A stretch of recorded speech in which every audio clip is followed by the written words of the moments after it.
Today we're here going to do a quick tutorial for you guys on how to rebuild your John Deere Air Cart. So today we're looking at a 550 bushel tow behind air cart, and the rear tank, this is a single chute cart, but the same procedure applies for a double chute cart. And we're going to be doing the rear tank today on this customer's cart. And so we're going to be doing from the funnel down to the cleanout plate. So a new stainless lower manifold, a new stainless meter. This is a hydraulic drive meter, non-sectional control. We're going to be doing the mounting plate and the funnel above. Now, this customer is having problems with his tank pressure gauges fluctuating a little bit and getting his roller out in and out of the rear tank. So the meter housing has holes through the backside. We'll show you that. But this meter housing is full of fertilizer in here, in our air cavity. And you can see it's rotting through this wall here. And on the back side of the wall, we'll show you that it is blowing holes through the wall. So we're losing all of our tank pressure through our meter housing. It's escaping to atmosphere. And so we're gonna show you how the procedure goes with taking this apart. So to start, we're gonna take off the bottom 6 bolts here, take off all of our pipes. All of our pipes come off pretty quick. Our tank pressure lines, we're gonna remove our hydraulic motor from the other side of this meter housing. Then we're going to remove our manifold from the meter housing. We're gonna remove our meter housing, our mounting plate, our funnel, and then start clean up and start reassembling. So one thing to note, that if you are doing a complete rebuild like we are today, we're gonna show you piece by piece for better visibility. But if you are doing a complete rebuild on these carts, meaning from the funnel inside the tank or that lower ladder bracket down to our stainless manifold like we are today, you can make it very easy on yourself. Remove all the pipes, remove our 4 mounting bolts on the 4 corners of our mounting plate here, which mounts to our frame rail of our cart, and remove our 2 lower ladder bracket bolts that are on the bottom of the ladder posts. And this whole unit can be pried out and dropped right down to the ground. Usually you throw some floor protectant underneath or park the bucket of a piece of equipment underneath and let it all fall. So if we're not keeping any of it, we can make it really easy on disassembly. So we'll show you that here now. So we're gonna remove our tank pressure lines here that are tied to our pipes. Get them out of our way.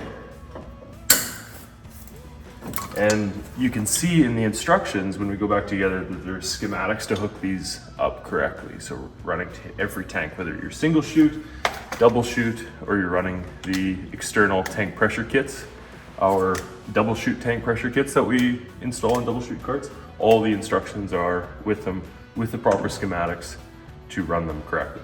And we're gonna take off our hose clamps for our pipes.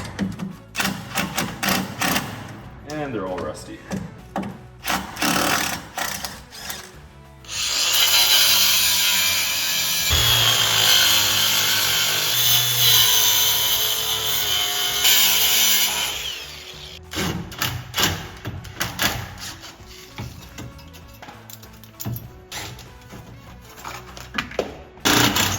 See how the ends are?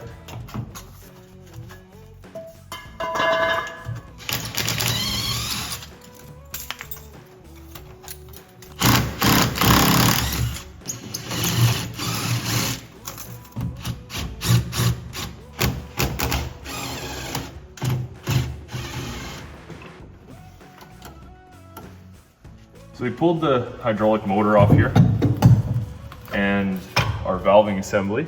That's gonna bolt to the meter housing here and here. We've also pulled our sprocket and our agitator arm off and lever. So this agitator shaft is C-solid.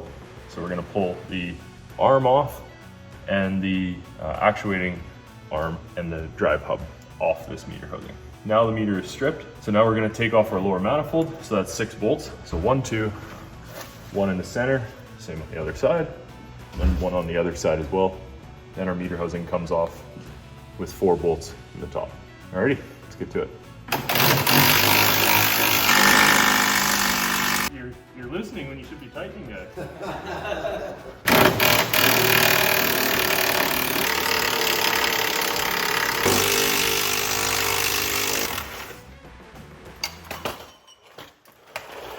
too nice. That's crazy how much chunk gets in here and you can't clean it out. Pull this meter off. Yeah, got the lower manifold off. It was in pretty ugly shape, just full of junk really. But the plastics are wearing through. So the manifold plastics, like right here, these are starting to wear through, getting thin on the front tank actually, because you're gonna see more wear on the front tank because it sees product from tanks 2 and 3 on a tow behind cart. So he's gonna use this manifold and the plastics here to put on the front tank, or we're just gonna throw a new manifold on there at some point. We're gonna clean up these pipes, paint them, because this cart really doesn't see too much fertilizer. It's only this tank, and there's just the ends that are slightly corroded, but nothing too crazy. We'll clean them up, paint them up, get a couple more years out of them. We're gonna do them later. So we're gonna pull our meter housing off next. It's just 4 bolts here, 1, 2, right here, and then 2 on the other side. We'll get that ripped off, and we'll talk again. Yeah.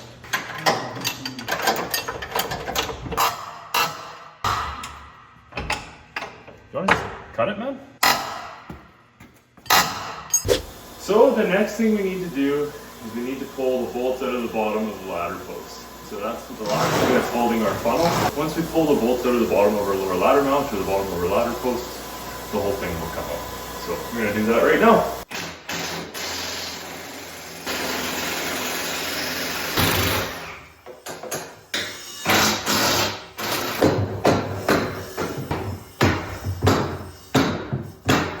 That should be good. Get those bolts out from the bottom now with the pry bar, and we are done in the tank. So that's great.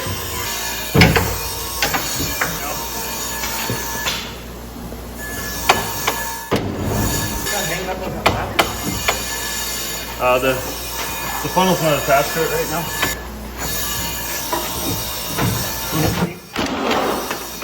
There we go.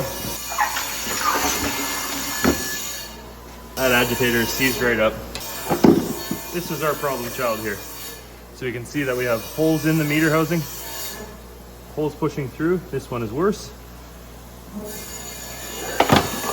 And then on the inside, really in tough shape. So right here we got a hole, you can see.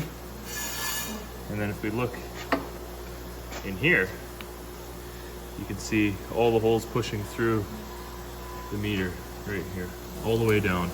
So a funnel seal or a bottom meter seal sits in here, and it's about 1 inch thick, and it holds a lot of fertilizer. Some people will say, well, this is the cause of not cleaning out. That is completely untrue. You cannot clean out inside of these passages here and inside of this meter housing. There is no access points to it. You can do as good a job as you can do, but if there's fertilizer in here, it's just a matter of time, and it's going to start poking holes. This cart is 13 years old, and the rest of the cart is in immaculate condition. So it shows the quality and the cleaning that they did, and the pride that they took in it.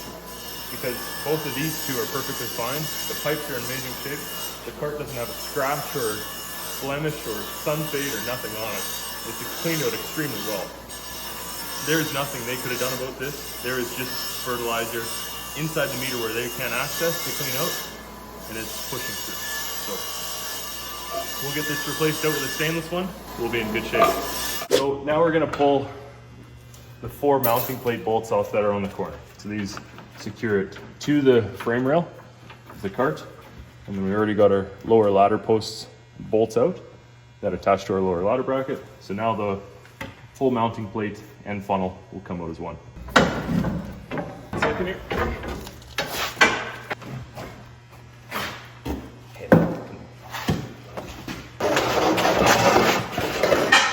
This is why we do the funnel, because 7 to 10 years later, these seals deteriorate. This seal is supposed to be out to here, straight up, flush with this edge of this funnel. So these seals deteriorate, they start leaking air, start leaking water. Fertilizer will get in this seal and rot this funnel from the backside up. So we always recommend to do the funnel at the same time. It might look okay from in here, but when you look behind and the fertilizer that is caked in it, it rots this funnel from the backside, which you can see rotting around here, and it's not worth doing because this funnel has to come out from the bottom, it cannot come out through the top. If you needed to do a ladder later in life, or anything inside the tank, that can come with the lid. But we always recommend when we do the meter, we always want to do to the funnel inside the tank, and then you're done and you're not doing it again.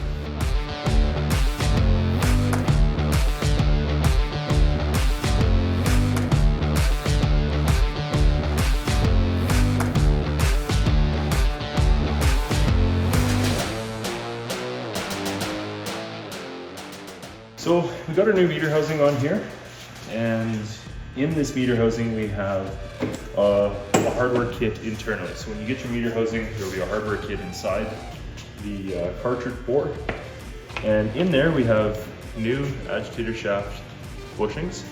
So we can push these directly in our agitator shaft positions here. Those bushings push in. We have our new disconnect handles that will go into our meter to cycle our disconnects. We can't put these in yet because we need our agitator shaft loaded in the meter with the agitator fingers. So we have our new stainless agitator fingers here with the R-clips, stainless R-clips as well. So when we're doing this, a lot of customers will kind of screw up the order. So basically what we want to do, we want to install this in the correct way. So we have a longer side here and a shorter side on this side. And this longer side before the first hole is going to be used for the arm to attach to. So on this side, the same side as our drive side. We can start pushing it through here. There is O-rings in there. So a little bit of lubrication is nice to be. Then we take our one finger, agitator finger, and our two R-clips. And we're going to pull these back. These are labeled front for the front of the meter housing.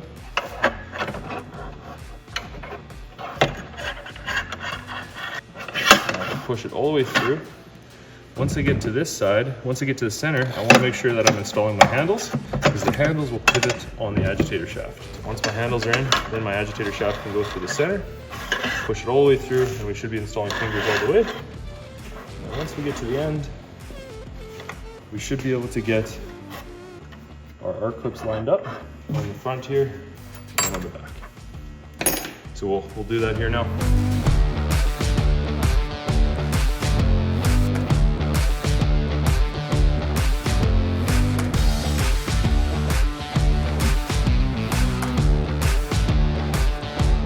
Hey guys, thank you so much for watching this up to this part of the video. We did have a camera system error, and unfortunately we didn't catch, for some odd reason, the funnel or the lower ladder bracket going into the tank. So just know that that was installed ahead of this video where we go now. And other than just putting it in and getting the lower ladder bolts started, there's not too much to know there. And we'll continue on with the video going forward here and installing the lower funnel seal. Thanks. Yeah, so we got our funnel seal here. So our funnel seal is going to go in next. What I'm going to do is, this funnel seal is actually a bigger outside diameter than the tank is. And we need that to get a really nice tight seal to the tank, so we don't need to use any sealants or anything like that. So I'm going to use just standard soapy water and spray down the outside of the funnel seal to help us install it, and it will dry in there and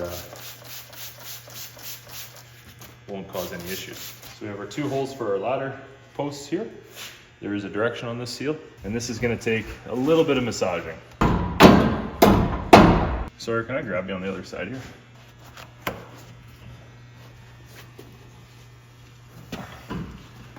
These tanks are so out of shape. Yeah. Like the OEM seal won't seal in here. We need to be able to catch a thread on here once our mounting plate goes up. So this has got to go through a 1/4 inch material. That should be enough, eh? Yeah. There we go. Now our funnel seal is installed, and we can go ahead and install our mounting plate, our stainless mounting plate. So this looks really good. This tank wasn't too deformed, but soapy water definitely helps. And it is a tight seal. It is a much higher quality foam than the John Deere OEM seal. And so it's also designed to be bigger, to take out the fact that we are not installing these on brand new tanks. We're installing these on partially deformed tanks that are tough to work with sometimes. So this will work out really well. You take that side, I'll take this one. What's that? You take that side, I'll take this one. We're now gonna install our hardware to our frame.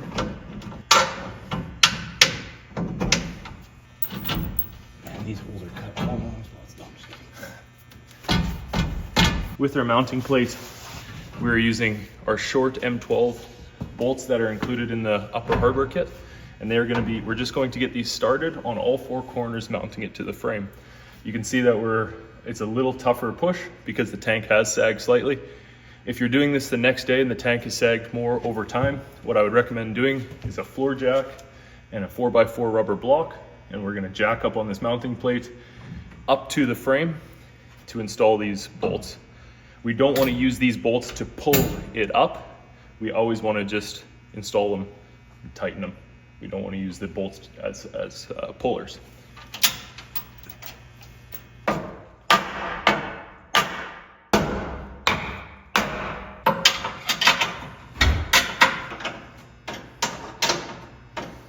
So we're not going to use any impacts. We always want to use hand tools or tools that are not going to provide an impacting or jarring motion. So we're going to use a drill here with a bit, and we're going to use it at very slow speeds. And that's just going to help us speed the process up a little bit, so we're not using hand tools for everything. So we're going to install this mounting plate. Now we've got it all. We've got all the threads taken out. We're just gonna snug all of this hardware. So we don't need to really over tighten this hardware. Just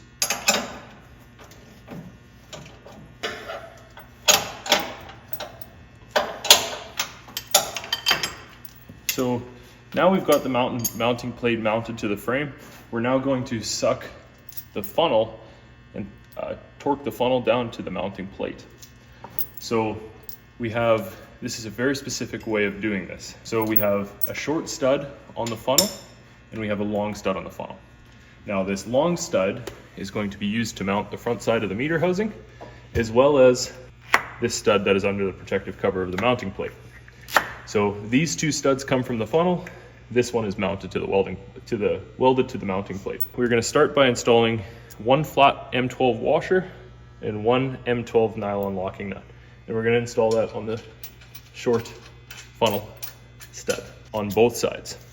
And then we are going to take 2 flanged M12 serrated nuts, and we are going to install these on the long stud. We can install them all the way up by hand. Now I'm going to just torque these down, snug these down with hand tools, so that our funnel is going to be now seated against our mounting plate properly and tight. I'm going to do these in a crisscross pattern.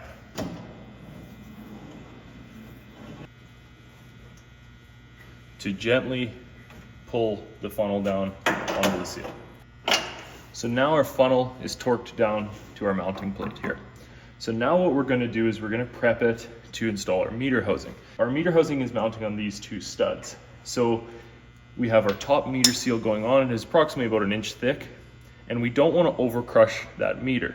So crush that top seal rather.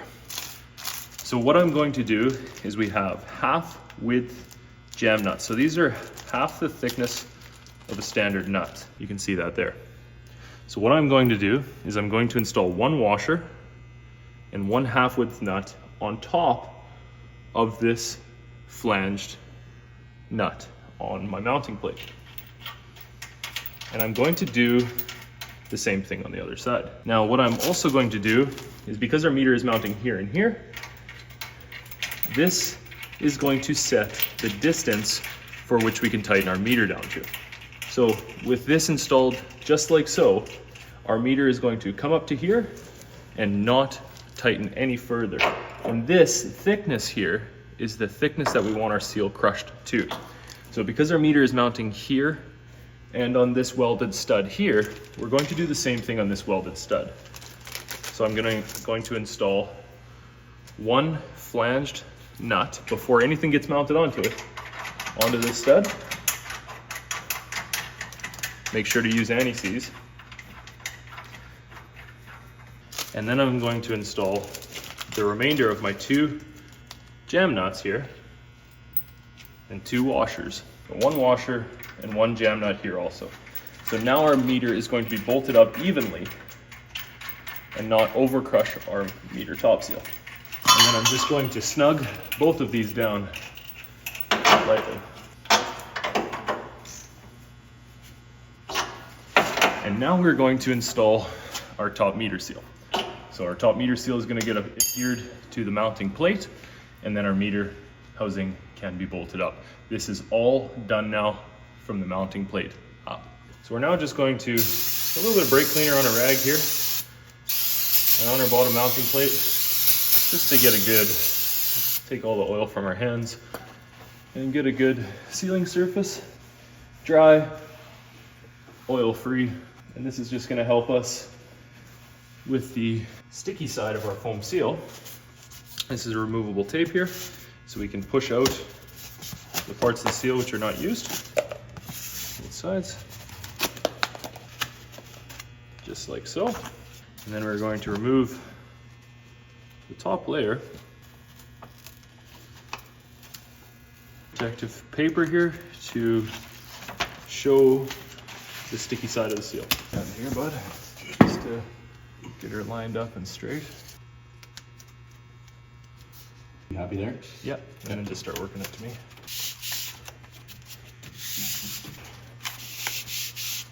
And now our top meter seal is installed.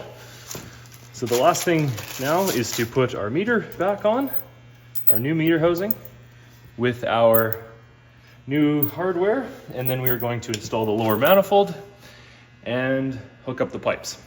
So let's move on to that. So now we got our hydraulic meter all set up here. We are ready to install it. Our mounting plate's all done. So now it's time to bolt the meter up. So the meter is just 4 bolts. Again, we're going to mount it to these studs here. And we're going to use 2 standard flat washers and 2 M12 nylon locking nuts. Or 4 rather, 2 on each side. So, sorry, bud.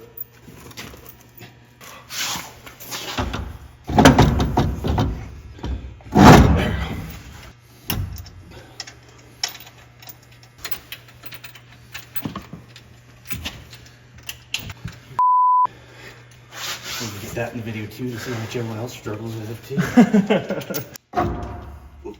How's that? Yeah, that's pretty decent. So now we're just gonna tighten these by hand and use your drill and adapter as well, if you want to.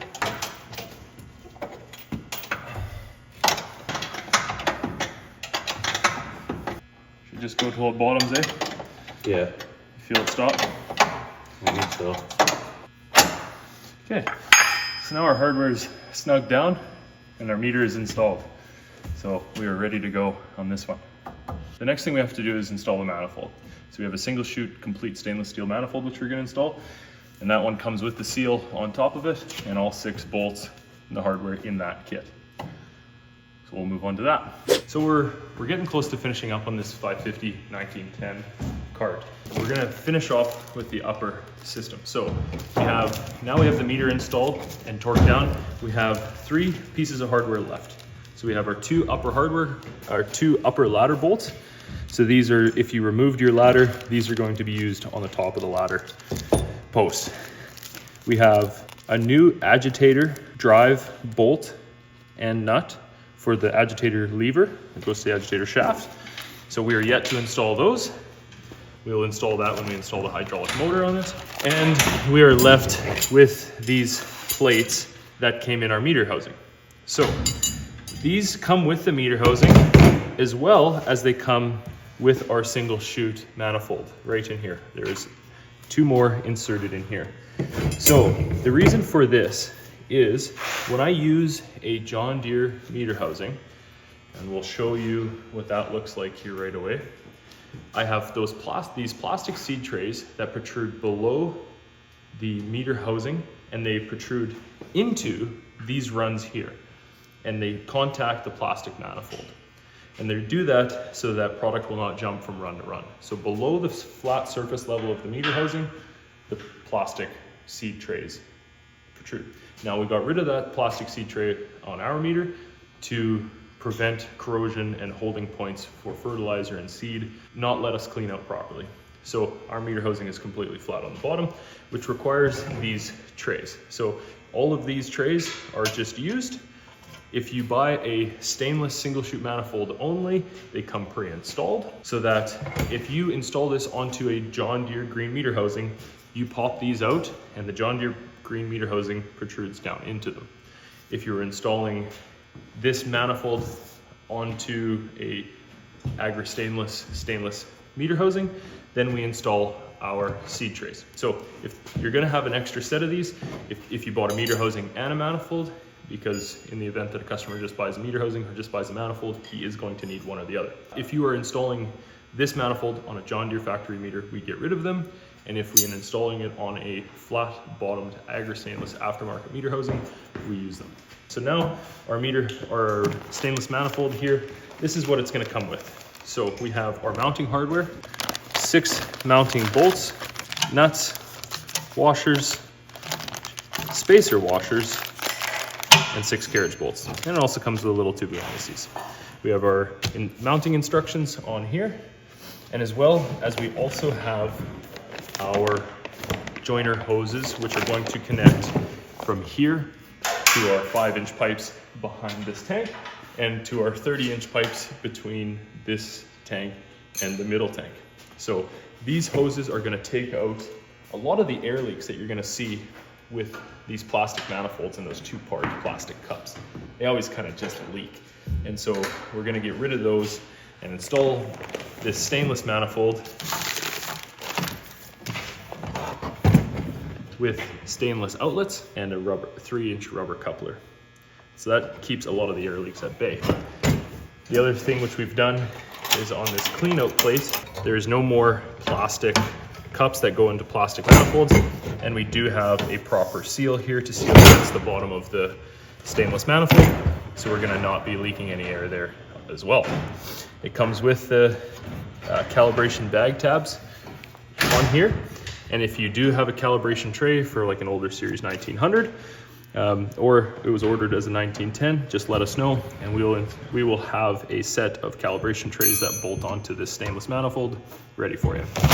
Now this clean out plate does come pre-adjusted, but we do recommend when we're done and when we run up the cart that we do check it for air leaks. Make sure that we do not have any air leaks, and if there is, we can just use these adjustment bolts to adjust how this clean out plate sits. Well, let's get to installing it.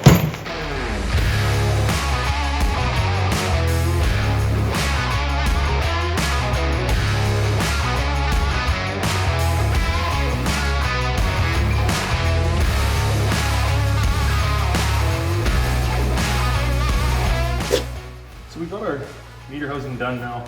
What we've done is we've loosened off of our plenum. It kind of makes it a little tough to install all of these hoses at once while you're trying to install the whole manifold.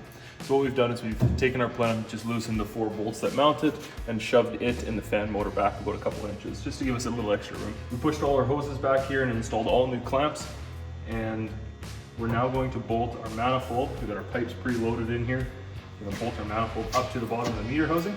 So when we do this, we have 4 pieces of hardware that we're gonna need. So we have our carriage bolts that come with the kit, and they're gonna go up through the bottom, just like so.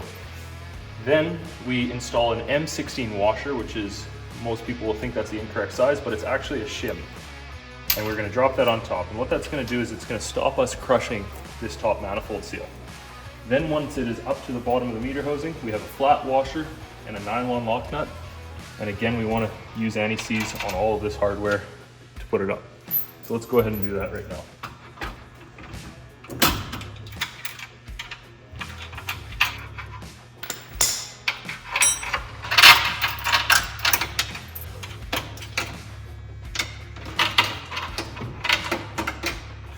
So we are bolted up now. We are gonna leave it a little loose here. We're gonna suck up these bolts a little bit, but still give it a little bit of room to move around so that we can get all the pipes hooked up correctly and adjusted, and then we can tighten it all at once. Make our lives a little easier that way.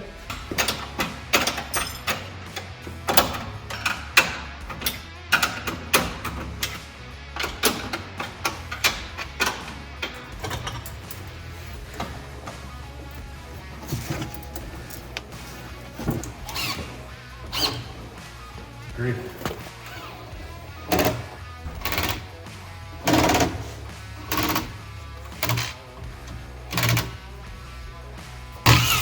For this side. So we were just wrapping things up here. I'm gonna throw the plug back in the meter here. And we got our tank pressure lines hooked up. We got to put our pipes in, but the customer wants to clean them up, paint and put them in. So he's gonna put them in a little later. But we got our tank pressure lines hooked back up. We're gonna just roll over to the other side here quickly. We got our fan tightened back up. Before, when we were mentioning we loosened off the fan, we just loosened off these 4 bolts right here. And then we can shift the fan and the plenum forwards and backwards to adjust it a little easier. We went inside the tank. Now that everything's bolted up, tightened our ladder. The bottom ladder bolts up now. So that is done. We got our drive assembly attached here now. So basically all we've done to remove and reinstall our drive on our hydraulic drive carts is just remove 3 steel bolts, and the whole hydraulic valve bracket will come off. We take off the chain, the master link, and we reinstall that in the tensioner. We reuse the sprocket, and if needed, we put a washer between the sprocket and the meter to align the sprocket to our drive roller properly. Then we tighten our set screw, install our agitator reaction arm and our agitator lever. Install this. We always want to make sure that we check the alignment and we look this way, and usually we're going to reuse the 2 washers that is installed between the reaction arm and the lever, and the 2 washers that is between the reaction arm and the drive sprocket. So once this is on, that is good. We now have our tank pressure line here. This is our signal line that goes to our gauge for this. It is full of dirt, so we're going to clean that out quickly and make sure that is plug free. Then we remove our plug on the meter here. The meter comes to you with a pipe plug in it.